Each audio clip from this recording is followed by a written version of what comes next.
d'adorables petits cactus qui vont pouvoir tout naturellement décorer une bibliothèque, décorer un salon, décorer une chambre, décorer une cuisine. Et pour celles qui n'ont pas la main verte, ça y est, la solution est trouvée.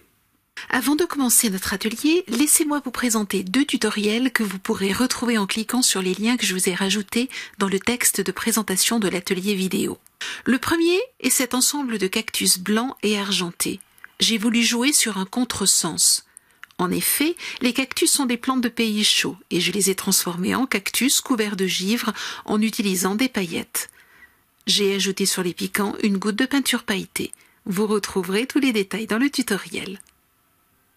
Le deuxième tutoriel utilise de la mousse thermoformable et de la peinture Inca Gold pour réaliser ces succulentes aux effets très réalistes.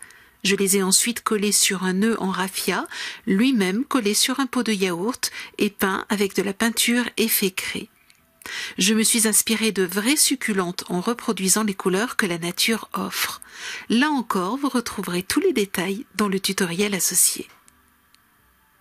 Aujourd'hui, ce sont ces 3 cactus que je vous invite à réaliser. Voici le matériel dont nous aurons besoin. Tout d'abord, et bien entendu, des cactus. J'utilise ici des cactus en carton que vous pourrez retrouver dans notre boutique. Vous pourriez choisir plus de cactus, moins, des cactus identiques ou comme moi, 3 cactus différents. Nous aurons ensuite besoin de peinture acrylique. Vous verrez, j'utilise aussi de la peinture Maya Gold pour peindre les pots. Pour les fleurs de cactus, je vais tout simplement me servir de perforatrice et de papier. Choisissez les couleurs que vous aimez. Je commence par peindre les cactus. Attention, le support est en carton, il ne faut pas utiliser d'eau. Une peinture crémeuse est idéale pour peindre le carton. Pour un plus joli effet, j'utilise 3 verres. Un vert foncé, puis je rajoute dans ce vert un vert plus clair.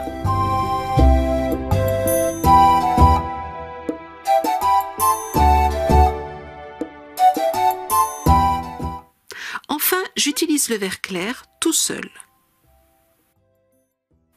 Je n'oublie pas de peindre l'intérieur du pot pour donner l'effet de terre sablonneuse. Je peins ensuite les pots. J'utilise ici de la peinture Maya Gold pour son effet métallisé en opposition à la peinture mate des plantes. Je choisis une couleur claire et une plus foncée. Vous pouvez aussi utiliser de la peinture acrylique classique et avoir ainsi un effet mat pour les 2 parties de la décoration. Je voudrais maintenant vous montrer comment réaliser l'effet velouté que l'on trouve sur certains cactus. C'est la même technique que celle que l'on utilise pour donner un effet de peluche lorsque l'on peint des oursons. Il suffit d'utiliser un pinceau à pocher, de prendre de la peinture, de bien la décharger sur un papier absorbant, puis de venir tapoter les cactus. Il est vraiment important que votre pinceau soit sec. Bien entendu, on n'utilise pas d'eau dans cette technique. Je rajoute ensuite quelques touches de peinture beige ou ici couleur chameau. La couleur tanne des Indes est pas mal aussi. Là encore, pas d'eau, juste quelques touches avec le pinceau à pocher. Je pose une goutte de peinture blanche avec un pinceau fin pour mettre en évidence la pointe des piquants.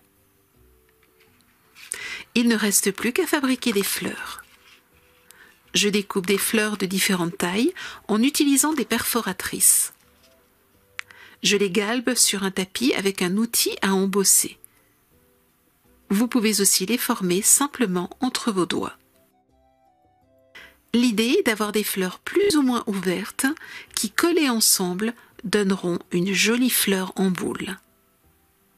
On peut aussi, au centre de certaines fleurs, rajouter une demi-perle autocollante, mais je vous conseille de mettre un petit point de colle pour qu'elle tienne bien.